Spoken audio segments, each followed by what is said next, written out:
Lakini pia anakuwa mchezaji muhimu zaidi licha ya kucheza mechi chache. Anaandika bao la pili kwa Ivory Coast. Ivory Coast championi wancaa Afrikaa 2023 taate. Ivory Coast wancaa Afrikaa 2023 qopheessite deeggartoota ishee fuulduratti mo'achuun championi Afrikaa taate. Lakini pia anakuwa mchezaji muhimu zaidi licha ya kucheza mechi chache.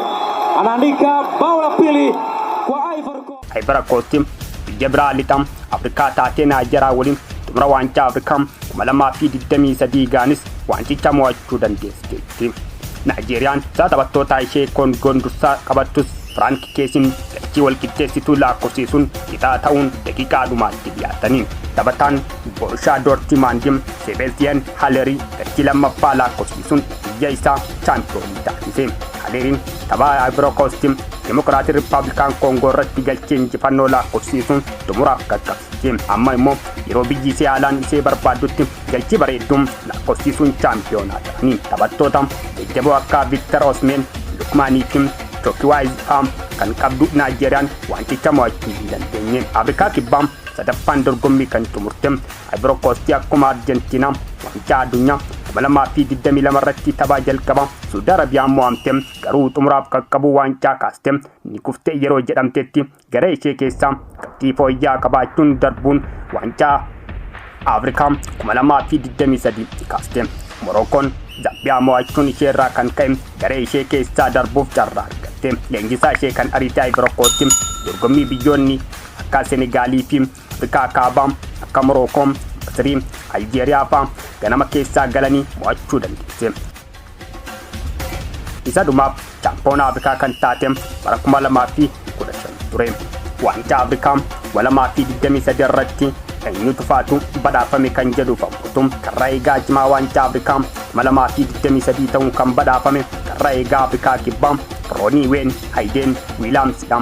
Taphataan kun tapha Keep Verde waliin taasisan irratti rukuttaa peenaalitii 4 qolachuun seenaa hojjete. Taphoota 5 ammoo osoo galchiin irratti hin laakkaamin xumure. Dursaan taphattoota Naayijeeriyaa dorgommii xumuraa kanarratti bultii tokko lakkoofsiisee Wiiliyaam Kongoon taphataa cimaa dorgommichaa ta'uun badhaafame. Taphataan Equatorial Guinea Ivory Coast irratti galchii 3 lakkoofsiisee Emilio Ennuse galchii 5 lakkoofsiisuun badhaasa taphataa galchii hedduu lakkoofsiise ta'ee badhaafame. Sirna badhaasaa kanarratti pirezidaantiin Ivory Coast Alassane Ouattara fi pirezidaantiin FIFA Gianni Infantino argamaniiru. Ivory Coast wancaa Afrikaa kana qopheessuuf doolaara biliyoona 1 ol baasii goote. Ivory Coast wancaa kana injifachuun isaanii fi CAF irraa badhaasa doolaara biliyoona 7 yoo argatan lammaffaan kan xumurte Naayijeeriyaan doolaara miliyoona 4 argatte.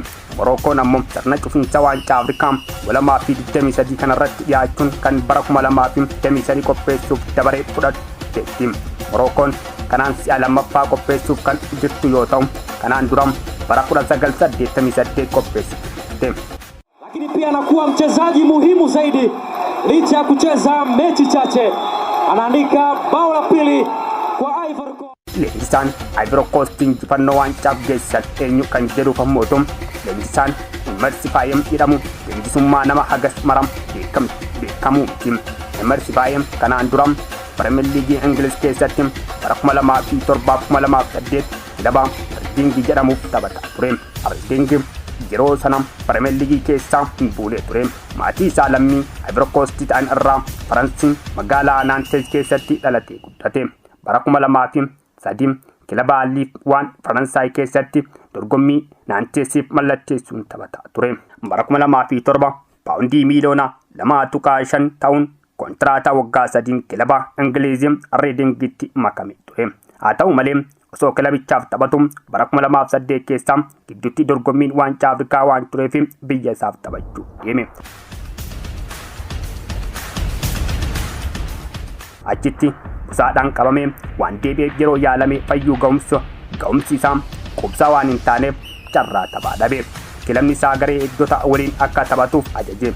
Gareen eegdotaa Reading garee eeggattootaa fi Reserve Team Tottenham waliin tapha waan qabaniif akka achirratti taphatu gaafatamnaan ni dide.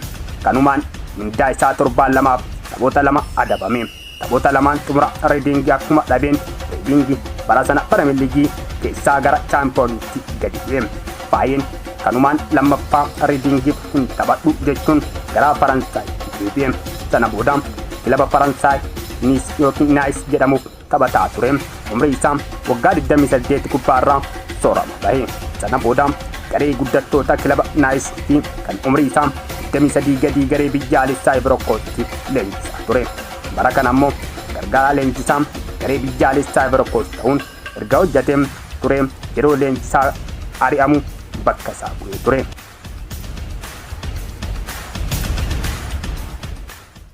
Kabajamtoota hordoftoota Siinqee Production sagantaa bardhaan qindeeffannee kana fakkaataa sagantaa biraatii hanga walitti deebinutti nagaan turaa isiniin jedha. Akkasuma mootuu namni yuutuubicha keenyaaf haaraa taatan subscribe, like, share gochuu hin dagatina. Horaa bulaa deebanaa. Lakini pia anakuwa mchezaji muhimu zaidi licha ya kucheza mechi chache. Anaandika bao la pili kwa Ivory